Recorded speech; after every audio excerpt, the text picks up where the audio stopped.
पंचतंत्र की कहानी, शेर का आतंक। नमस्कार दोस्तों, स्वागत है आपका आज की एक और पंचातांत्रा की कहानी में।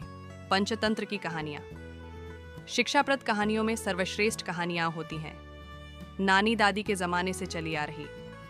पंचतंत्र की कहानियाँ बेहद ज्ञान भरी होती है। पंचतंत्र की हर कहानी से कुछ न कुछ नया ज्ञान सीखने को मिलता है।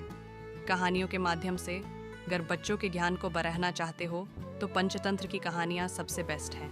एक बहुत समय पहले की बात है। एक जंगल में बहुत से छोटे बड्ढे जानवर रहते थे, जैसे सांप, खरगोश, भालू, लोमड्डी, हाथी, जिराफ, कछुआ, उल्लू, बगुला, बाज आदि। ये सभी जानवर अपना अपना जीवन खुशियों से जी रहे थे, मस्त खाते पीते और घूमते थे। उन सभी जानवरों में एक बहुत ही बूढ़ा कछुआ भी रहता था, जो कि बहुत बुद्धिमान था। जानवरों को कोई भी परेशानी आती तो वो बूढ़े कछुए के पास ही आते थे। एक दिन उस जंगल में एक खूंखार शेर आ जाता है, जिसकी तेज दहाड़ से सारा जंगल गूंज उठता है। सभी जानवरों को पता लग जाता है कि ये तो शेर है। वो शेर बहुत भूखा था। शेर अब रोज उस जंगल में छोटे बड्ढे जानवरों का शिकार करने लगा। ये देख सभी जानवर बहुत डरे हुए थे। किसी की बुद्धि काम नहीं कर रही थी कि क्या किया जाए, इस शेर से कैसे अपनी जान बचाई जाए। तब सब जानवर एक साथ मिलकर बूढ़े कछुए के पास गए। बूढ़े कछुए ने इस खूंखार से शेर से बचने का एक उपाय निकाला। कछुआ ने बोला, हम उस शेर को मार तो नहीं सकते, लेकिन उसे इस जंगल से भगा तो सकते हैं। तभी एक खरगोश बोला, कौन भगाएगा उस शेर को? कछुआ बोला, हम सब लोग एक साथ मिलकर भगाएंगे उस शेर को, क्योंकि एकता में बहुत शक्ति होती है।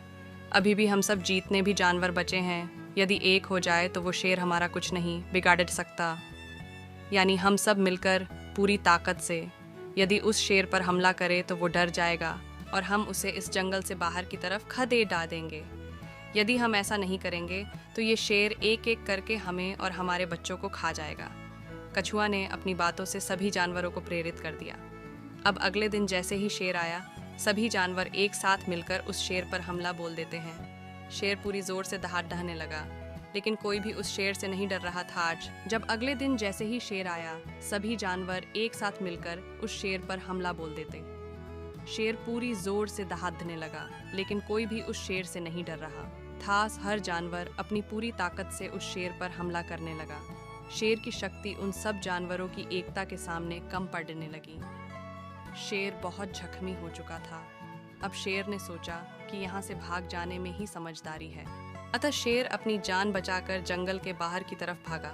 यानी शेर उन जानवरों के उस जंगल से हमेशा के लिए भाग गया। इस प्रकार सभी जानवरों ने एक साथ मिलकर शेर को भगा दिया।